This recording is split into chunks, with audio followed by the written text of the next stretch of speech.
Ouf! Moi qui pensais que c'était un peu terminé, que les vieux relous commençaient un peu à se rendre compte de ce qu'ils avaient fait, il semblerait que ce soit loin d'être le cas. Alors, aujourd'hui, vous l'avez deviné, si vous avez suivi un petit peu l'affaire, j'attendais un petit peu d'avoir un article intéressant sur Pierre Ménès, parce que jusqu'à présent, bon, il y avait des accusations par-ci par-là, je voyais des tweets passer et tout, mais il n'y avait pas encore vraiment d'article construit qui allait au fond de l'affaire, et j'ai trouvé un chouette article de Mediapart qui en parle. Mais avant ça, je voulais quand même vite fait vous parler de la vidéo de Psychodélique, parce que là, dans le cadre de cette affaire-ci, c'est très important. Il revient sur plusieurs tweets, sur plusieurs vidéos qui montrent Pierre Ménès dans des situations très gênantes, aujourd'hui. Et comme il revient, il revient sur beaucoup de vidéos que moi-même j'avais pas vues avant et je me rendais même pas compte que c'était abusé à ce point-là. Eh bien, je vous conseille très fortement de la regarder parce que moi qui croyais que Pierre Ménès était un gros relou, en fait c'est bien pire que ça. Bref, n'hésitez pas à aller la mater pour voir encore jusqu'où ça va.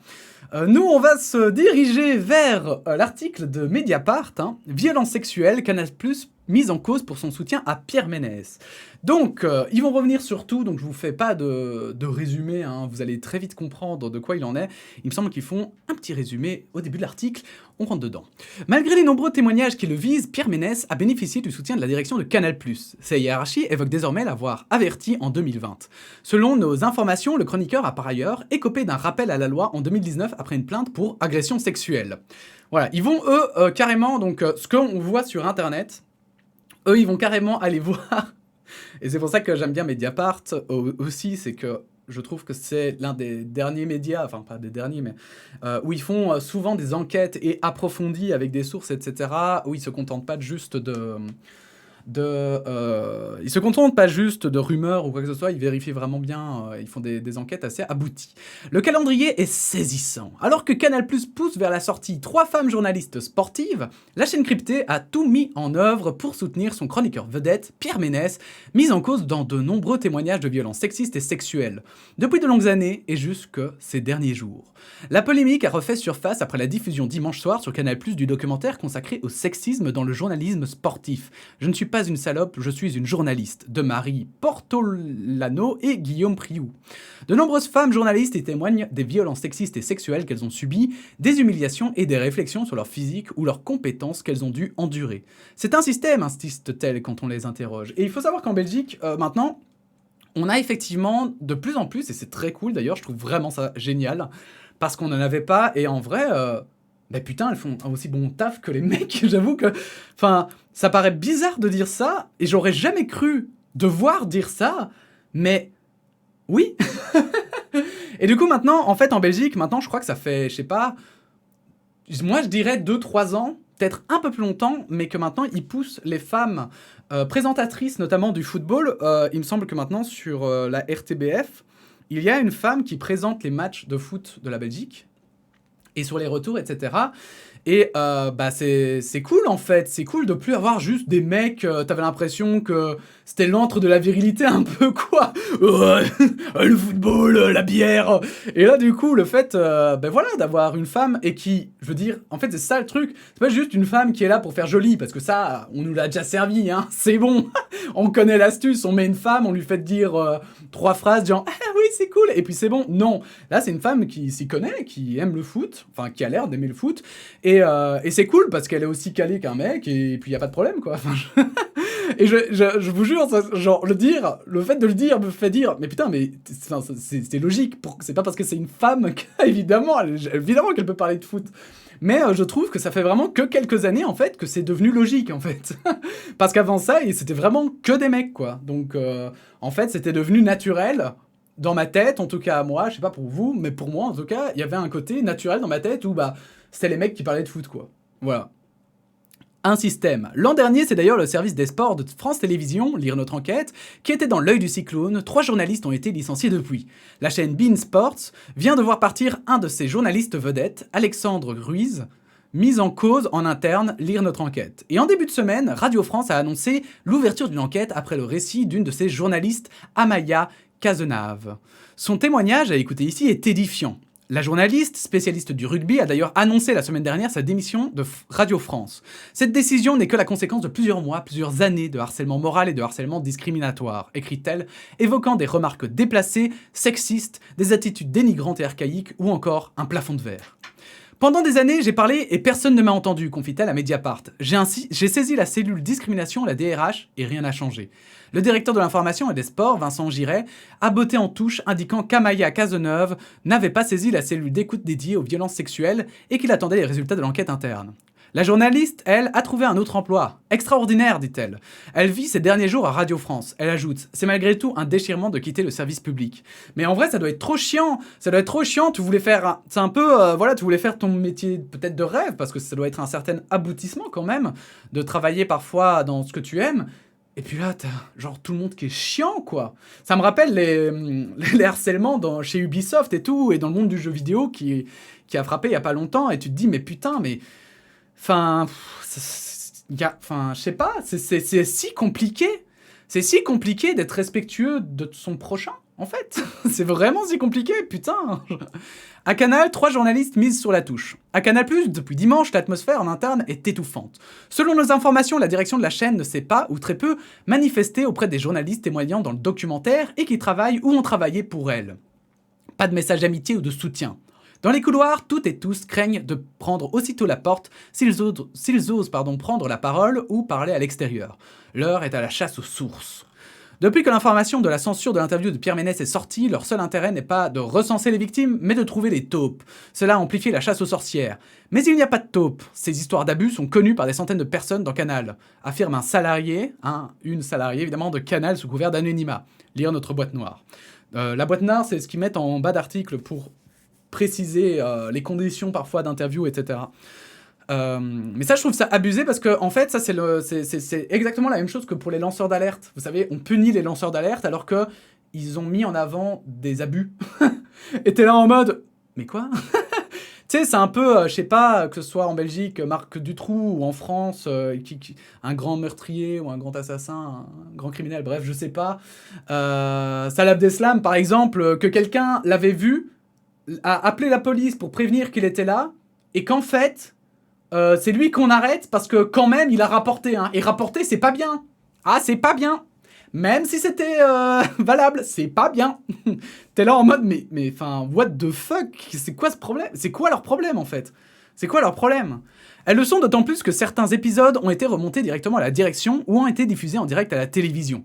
Une plainte vise également Pierre Ménès pour harcèlement moral. Classée sans suite à l'automne dernier, elle a été redéposée par l'ex-assistant du chroniqueur sur la saison 2017-2018, Emmanuel Trumer. Une information judiciaire a été ouverte, une procédure automatique. Pour de nombreuses personnes interrogées, Ménès, réputé proche de Yannick Bolloré, est une carte majeure de la direction du groupe, à l'image d'Éric Zemmour sur CNews. Un atout pour faire le buzz et alimenter un modèle économique. Maintenant, Pierre Ménès, il est comme ça. La PLS, hein. Des vidéos accablantes. Pendant des années, le groupe a ainsi affiché un soutien massif à Pierre Ménès, qui travaille pour Canal+ depuis 2009. Canal+ est allé jusqu'à supprimer 2 passages du documentaire consacré au chroniqueur vedette Pierre Ménès, intervenant régulier du Canal Football Club, une des dernières émissions phares de Canal+. Un premier extrait a finalement été diffusé lundi soir dans l'émission Touche pas à mon poste, présentée par Cyril Hanouna, diffusée sur C8, autre chaîne du groupe, lors d'une séquence destinée à éteindre la polémique.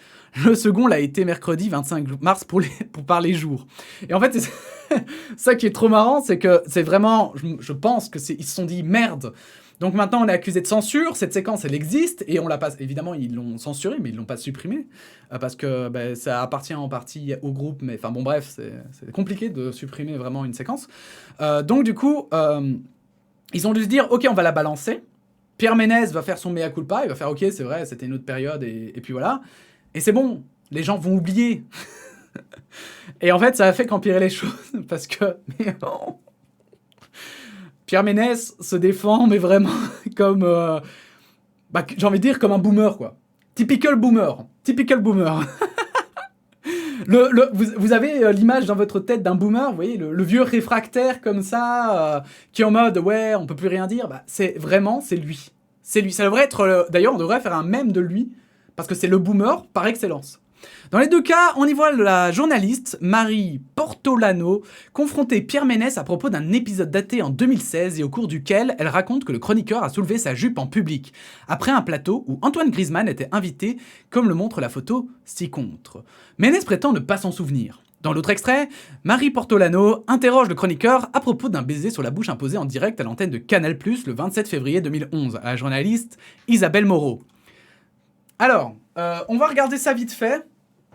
Si vous entendez ma icône, c'est normal. C'est mon casque qui s'allume. On va regarder ça vite fait.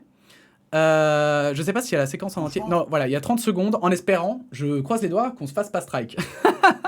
Franchement, quand je vais pour l'embrasser, je pense jamais l'embrasser sur la bouche. Jamais. Oui, c'est le moment.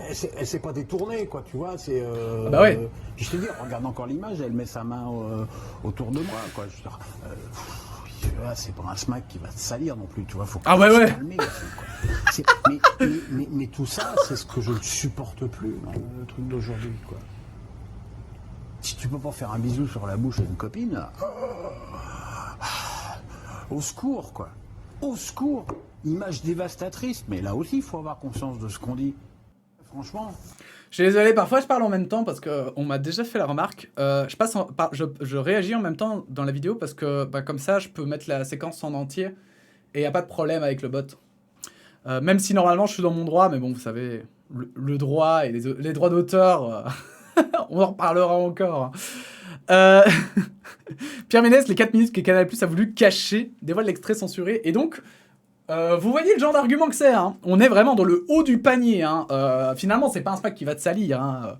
Finalement, c'est pas... Quand j'ai vu ça, j'étais vraiment en mode, mais putain, oh là là, j'en reviens même pas que quelqu'un puisse sortir ça en se disant, bon ouais, ça va passer, quoi. Oh là là, c'est pas un smack qui va te salir non plus, faut se calmer et tout ça, c'est ce que je ne supporte plus dans le truc d'aujourd'hui. Attendez, je vais essayer de limiter. Si tu ne peux plus faire un bisou sur la bouche à une copine, au secours. Explique alors Ménès dans cette vidéo censurée par Canal+. La journaliste, elle, raconte que cet épisode l'a profondément marquée dans un contexte où elle peinait à trouver sa place dans la rédaction du Canal Football Club. Selon nos informations, après le baiser en direct, l'équipe du CFC avait envisagé de rediffuser l'extrait en le faisant commenter au ralenti par des professionnels du foot. Une séquence finalement jamais diffusée. Contacté, Hervé Matou, le présentateur du CFC, n'a pas donné suite. Putain, mais tu m'étonnes. Oh là là, c'est l'autre commentateur et normalement ils sont toujours à deux, Pierre Ménès et Hervé Matou. Et là, du coup évidemment il avait pas enfoncé son pote, je suppose. Quant à Isabelle Moreau, qui n'a pas souhaité s'exprimer, elle a quitté l'émission quelques semaines plus tard. Elle travaille toujours pour Canal. La scène en rappelle une autre, plus récente et datant de 2016, où l'on voit Pierre Ménès embrasser là encore sur la bouche, et sans lui avoir demandé son avis, une autre journaliste, Francesca Antoniotti, sous les yeux ébahis de l'animatrice Estelle Denis. Interrogé par Mediapart, Pierre Ménès a renvoyé vers son avocat Arash Derambrach, désolé avocat de Pierre Ménès, qui nous a longuement répondu au téléphone. Sur le plateau de TPMP, lundi soir, le chroniqueur a exprimé ses profonds regrets. On ne me reprendra jamais à refaire... non, j'y arriverai pas. À faire des choses comme ça, a-t-il juré. Avant d'expliquer encore une fois que c'est #MeToo, on ne peut plus rien faire. On ne peut plus rien dire, hein. Interrogé par Mediapart, Canal+ a indiqué avoir sanctionné une fois son chroniqueur par un avertissement après les diffusions en juin 2020 de l'émission Le QG sur YouTube. Pierre Ménès s'y lance sur un ton badin. Je suis la madone des flics, des noirs et des arabes. Statistiquement, ils kiffent tous le foot. C'est... Ok. Est-ce qu'on doit encore faire des commentaires dessus ? Je ne crois pas. Hein. Plus tard, il détaille des anecdotes de baise au Club Med. J'ai fait des trucs pas racontables. Un truc racontable ? Des jumelles lesbiennes, rire sur le plateau. Je vais même vous en raconter une autre. La meuf, elle faisait 2,6 m. Une américaine avec le menton en galoche comme les géants. Sauf qu'après, elle était amoureuse. Tu penses que ça devait pas lui arriver souvent de voir le loup. Et j'ai eu un mal fou à m'en dépêtrer. Plus généralement, Canal+ jure avoir toujours été vigilante à l'écart des propos crus, des comportements inadaptés. De nombreuses mesures ont déjà été prises sous l'impulsion du comité Et ta sœur, créé en 2018, et en particulier sur la lutte contre le harcèlement et le sexisme ordinaire, promettant à la direction. Oui, promis, on agit, hein. Promis, mais bon, Pierre, on en a besoin quand même. Hein. Oh là là. Bon, ça en vrai, bon, là-dessus, c'est relou. On est d'accord sur le paragraphe-là. C'est relou, mais bon, c'est un vieux relou, quoi. C'est l'oncle au dîner de famille, quoi, qui rigole de blagues de beauf, quoi. Vous voyez ce que je veux dire? Bon. Moi, ce qui me choque vraiment, c'est les baisers en direct sur la bouche et tout, et qu'après, ils sont en mode « Ah mais non, mais c'est normal, hein !» Ils pouvaient dire n'importe quoi à n'importe qui, et ça passait. Pourtant, 3 journalistes du service des sports de Canal+ ont été écartés ces dernières semaines, dont 2 témoignent dans le documentaire. Marie Portolano, co-autrice du documentaire, est déjà partie en interne. Son éviction prochaine ne faisait aucun doute quand elle a été débauchée par M6. Quant à Laurie Delostal, qui présentait jusqu'en février dernier Dimanche Soir Sport, elle va également quitter la chaîne contre son gré. L'information révélée par Les Jours a été confirmée par plusieurs sources auprès de Mediapart. Donc Pierre Ménès, il ne le vire pas, mais par contre, les femmes qui se sont plaintes, non mais il y a un moment donné. Il y a un moment donné, faut arrêter de se plaindre. Merde, hein. Non mais oh, dans quel monde vit-on? On peut plus rien dire, merde. Putain, fait chier quoi, hein. Elles étaient sur la sellette depuis qu'elles avaient signé une pétition de soutien à l'humoriste Sébastien Toon, brutalement débarqué de la chaîne après un sketch parodiant l'émission de Pascal Praud sur CNews, groupe Canal. Cette pétition a déjà valu leur poste à plusieurs salariés du groupe. Enfin, Agathe Roussel, directrice adjointe de la rédaction en charge des sports, qui n'a pas signé ce texte, est rétrogradée. Elle est désormais responsable des émissions documentaires des sports, comme le stipule son profil LinkedIn. Interrogée, la direction de Canal+ parle d'un pôle important et ne confirme pas avoir voulu écarter ces 3 journalistes qui n'ont pas souhaité s'exprimer. Lire ses réponses sous l'onglet « Prolongé ». Quoi? Prolongé? Ah, plus tard, ok. J'adore parce que en fait, ils répondent à rien. Tout ce qu'ils disent, c'est « Non, mais on vous promet! Croyez-nous! On vous jure qu'on dit la vérité! Non, mais on agit, promis! Promis! Ça se voit pas, mais on le fait! » Oups. Des décennies de blagues. Longtemps, Pierre Ménès a pu faire ou dire ce qu'il voulait. De nombreux journalistes interrogés par Mediapart se souviennent d'un collègue à part. Il pouvait dire n'importe quoi à n'importe qui et ça passait. Avec son sens de l'humour, de la répartie et son physique, personne n'osait lui reprocher quoi que ce soit, se rappelle un ancien de l'équipe, où Ménès a travaillé plus de 20 ans jusqu'en 2005. Comme d'autres, il multiplie les blagues potaches, l'humour de service militaire. C'est quelqu'un qui n'a jamais eu de limite, reconnaît Vincent Duluc, qui a travaillé à ses côtés à l'équipe. Il peut être très lourd, mais ce n'est pas un prédateur. Dit ça, ça ne veut pas dire qu'il n'a pas fait de dégâts. Un ancien chef, toujours à l'équipe, embraye. Son grand truc, c'est d'arriver en lançant « Salut les trompettes » et de faire des vannes très fortes dans la rédac, parfois sexistes. Pierre, c'était la grande gueule désinhibée qu'on ne prenait pas toujours au sérieux, y compris sur le plan professionnel. Tout y passe, selon de très nombreuses sources. Les stéréotypes sur les Noirs, les Arabes, les femmes, les homosexuels. Une de ces saillies les plus récurrentes, à chaque fois que l'occasion se présente, Pierre Ménès ressortirait sa théorie selon laquelle les Noirs ne pourraient pas tirer de penalty. Parce qu'ils n'ont pas de mental, racontent au moins 3 témoins. Sans oublier les PD ou les bougnoules lancés à la cantonade ou écrits dans des messages que nous avons consultés. Ah! Ouais. Quand même, hein. Ça fait un peu beaucoup, là, quand même. Hein, petit Pierre? Hein, tu nous caches ça, alors? Eh ben, dis donc. Une journaliste qui a travaillé avec le chroniqueur football en dehors de Canal+, confirme, sous couvert d'anonymat, que Ménès racontait des horreurs. Ça pouvait être que j'avais couché avec tous les joueurs de foot ou que j'avais envoyé ma grosse chatte à tout le monde en photo. En parlant d'un collègue, il disait aussi « Il est à ma botte, je l'encule avec du gravier et du verre pilé », affirme cette jeune femme qui travaille toujours pour la télé et craint les conséquences si son nom était révélé. Mais est-ce que c'est normal, ça? Est-ce que c'est normal à partir du moment où, en fait, il y en a plein qui se plaignent de la liberté d'expression, qu'il y ait des gens qui, alors qu'ils sont juste employés, ne puissent pas dire ce qu'ils pensent. Alors je dis pas si vraiment, genre, c'est des trucs juste pour descendre la société, mais la société a toujours un droit, normalement, de pouvoir porter plainte pour quand ce sont des mensonges, en fait. Quand même. Genre, pourquoi? C'est quoi? Enfin, j'avoue, je trouve ça vraiment très particulier. Très particulier. Hein. À chaque fois, la réponse de l'avocat de Pierre Ménès est la même. Pierre Ménès est un langage fleuri, très populo.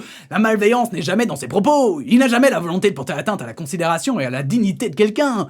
Il n'a pas conscience que ce qu'il dit peut blesser ou humilier. Cette période lui a fait prendre conscience qu'il y a des choses à ne pas dire et à ne pas faire. Ah ouais? Bah on l'a vu, hein. On l'a vu dans l'interview, hein, ça.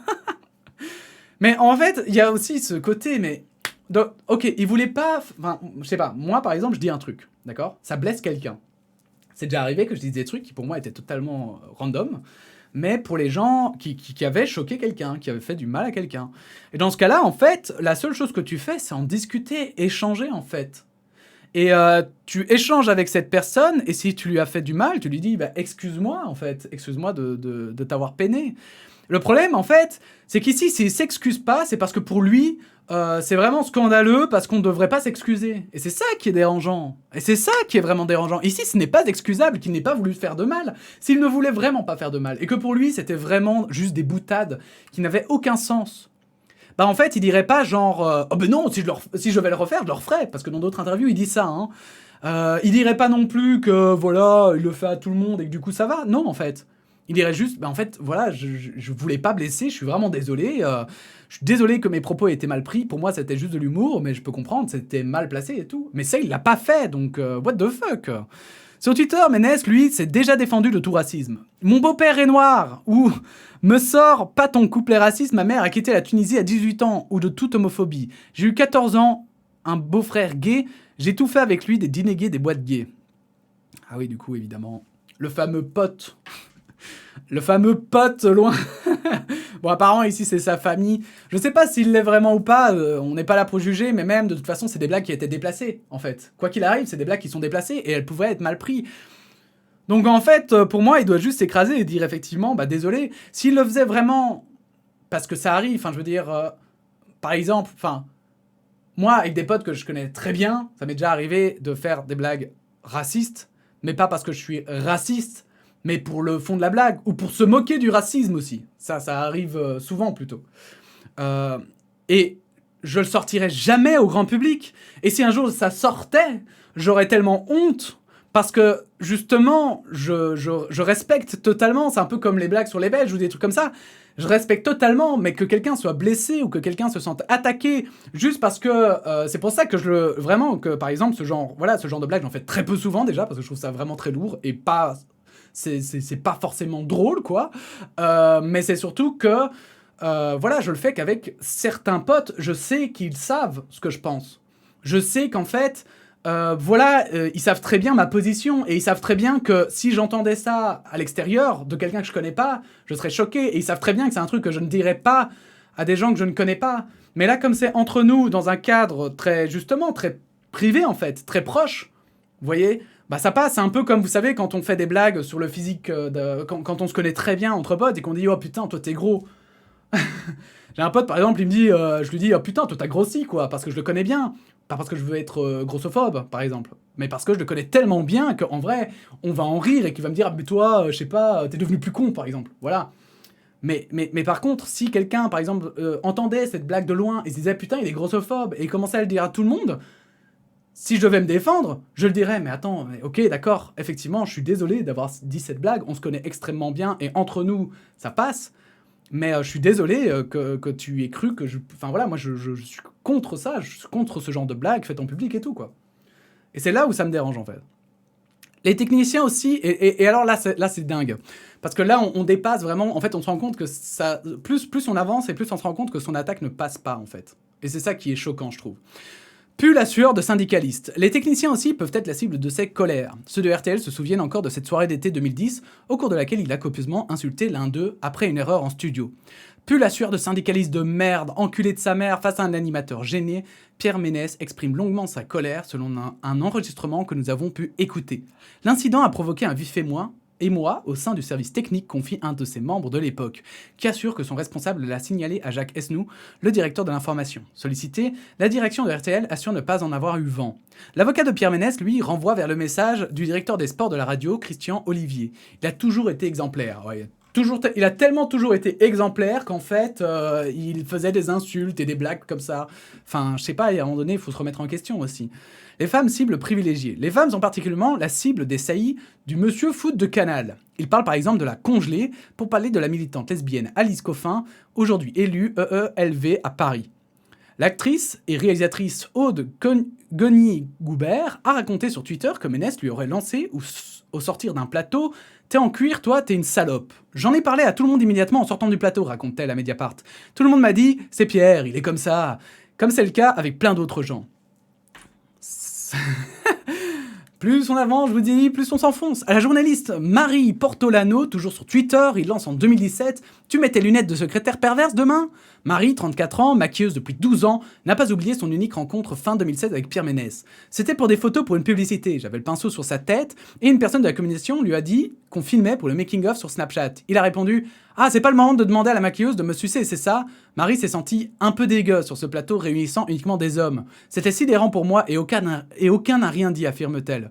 Pour moi, et je vous ferai une réponse générale à toutes ces affaires, c'est une blague potache, répond l'avocat de Pierre Ménès. Ce n'est pas un méchant, ce qu'il a dit n'est pas bien. Pierre Ménès s'est excusé et regrette profondément ce comportement. Mais pourquoi il le dit pas? Enfin, c'est mignon de dire qu'il le regrette et qu'il s'excuse, mais il l'a pas fait. Je regrette, mais il l'a fait, mais hyper maladroitement, il l'a fait à moitié en fait. Et c'est ça qui est dérangeant. Moi, j'en avais parlé une fois avec une maquilleuse qui m'avait dit que, ouais, effectivement, sur les plateaux, c'était souvent les maquilleuses étaient souvent des femmes, et c'était souvent les seules femmes sur le plateau. Et, bah ouais, enfin, elles avaient l'habitude un peu des blagues potaches. Mais j'ai jamais entendu quelqu'un dire ah ben merde alors, tu veux pas me sucer? Enfin, ça, j'ai jamais entendu. J'ai entendu des blagues qui étaient effectivement un peu des blagues de beauf, quoi, un peu relou. Mais souvent, c'est ce que j'expliquais, les techniciens le font entre eux, en fait. Et enfin, en tout cas, moi, dans mon expérience, les techniciens le font entre eux. Et en fait, il y a un espèce de respect. Et on ne le fait devant, par exemple, voilà, ils le feraient devant des femmes, mais que si si la femme sait que, enfin, justement, ces gens ne sont pas... que ce n'est pas de l'humiliation pour elle. Vous voyez ce que je veux dire? Parce qu'il y a les blagues générales. Il y a, voilà, tu connais une pote hyper bien et tu lui dis... mais même à une pote, en fait, c'est hyper bizarre. J'ai jamais entendu ça, putain. J'essaye, hein, je vous jure que j'essaye de comprendre, mais j'arrive pas à comprendre, quoi. Ah, c'est pas le moment de demander à la maquilleuse de me sucer. Putain, mais genre... Enfin, non, quoi. Ah, putain. Enfin, bon, bref. Ayez du respect entre vous, et si vous allez blesser quelqu'un involontairement, si vous êtes du genre relou à aimer les blagues de beauf, sachez quand les sortir et quand les faire, en fait, c'est tout. Parce qu'on peut aimer les blagues de beauf, on peut se dire que voilà, il y a des blagues qui peuvent être marrantes, mais il y a toujours des limites, quoi. Pour moi, je vous ferai une réponse générale, ouais, ça on avait déjà lu. Une plainte pour agression sexuelle. Les employés du milieu audiovisuel ne semblent pas les seuls à s'être plaints de Pierre Ménès. Le parquet de Paris nous confirme qu'une plainte pour agression sexuelle a bien été déposée en octobre 2018 contre Pierre Ménès par une employée d'un magasin Nike parisien. Elle a été classée sans suite le 17 janvier 2019 après un rappel à la loi par le délégué du procureur de la République. Le parquet précise, cette décision de classement sans suite est susceptible de faire l'objet d'une nouvelle orientation. Comme de toute décision de ce type, elle est provisoire et ne signifie pas absence d'infraction.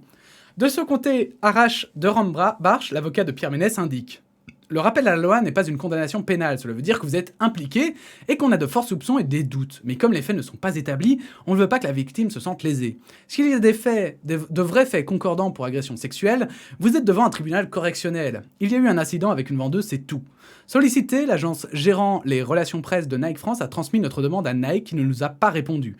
Rui Pinto, le directeur adjoint du Nike La Défense de 2015 à 2019 et du Nike Champs-Élysées de 2010 à 2014, joint par téléphone, affirme n'avoir jamais eu d'informations à ce propos. Je ne pouvais pas être non plus présent tout le temps, mais on ne m'a jamais rien montré, pas un coup de fil, pas de mail. Manon Delcourt, créatrice de contenu sur les réseaux sociaux, qui a travaillé à la boutique Nike des Champs-Élysées de 2014 à 2017, en a un autre souvenir. On m'avait prévenu de faire attention quand Pierre Ménès arrivait à notre étage. Il s'appuyait sur notre épaule, nous tenait par le bras, par la taille, et puis il avait toujours des remarques sur notre tenue. On le vivait hyper mal. L'ex-vendeuse se souvient qu'une fois, du côté des cabines au rayon femmes, une de ses collègues s'était plainte auprès d'elle de Pierre Ménès, affirmant qu'il lui avait touché les fesses quand il passait dans les cabines. Ça, voilà, enfin, avec tout le reste en fait qu'on a lu, là, un témoignage comme ça, on se serait dit bon, bah, c'est juste un témoignage, mais là, avec tout le reste. Jeudi en fin de journée, l'éditeur EA Sports a annoncé se séparer de Pierre Ménès qui assurait les commentaires de son célèbre jeu FIFA depuis 2016. Suite aux actes de Pierre Ménès, nous mettons immédiatement fin à notre relation avec lui. EA n'intégrera donc pas les commentaires de Pierre Ménès dans FIFA 22 ni dans les versions ultérieures du jeu.